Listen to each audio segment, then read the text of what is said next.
काफ़ी अरसे से मेरे ज़हन में एक सवाल गर्दिश कर रहा था कि पाकिस्तानी कौम इतनी पीछे क्यों रह गई है।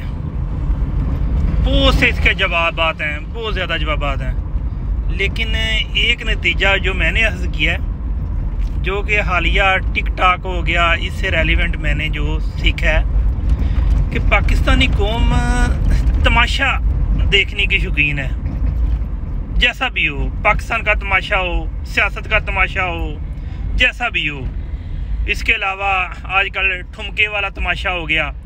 और उसके बाद हमारी अवाम की सोच देखें, सोचती क्या है, यार इस लड़की ने ठुमका लगाया, अगर मैं लगाऊंगी तो शायद मैं भी इसके बराबर आ जाऊं और अर्निंग करूंगी।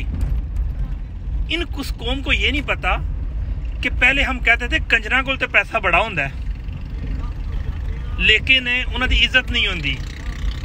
लेकिन आजकल जो देखने में मिल रहा है कि जिसने ठुमका लगाया है उसने पैसा भी कमाया और इज्जत भी कमाई है। उसकी क्या वजह है?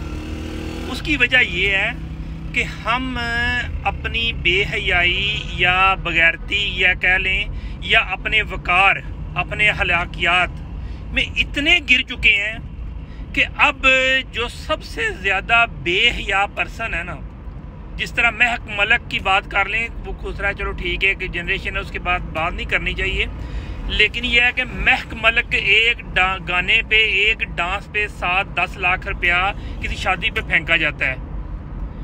लेकिन कभी किसी ने ये नहीं सोचा कि अगर आपकी शादी हो रही है, अगर महक मलक के गाने पे बुलाने पे आपका 40 लाख खर्च हो रहा है, तो कैसा अच्छा होता कि आप 15-20 फैमिलियों की बच्चियों को अपने साथ बिठा के अपने साथ उनके निकाह करवाते और उनकी पूरी ज़िंदगी आपको, आपके माँ बाप को, आपके बच्चों को, सबको दुआएं मिलती और उन्हें याद भी रहता।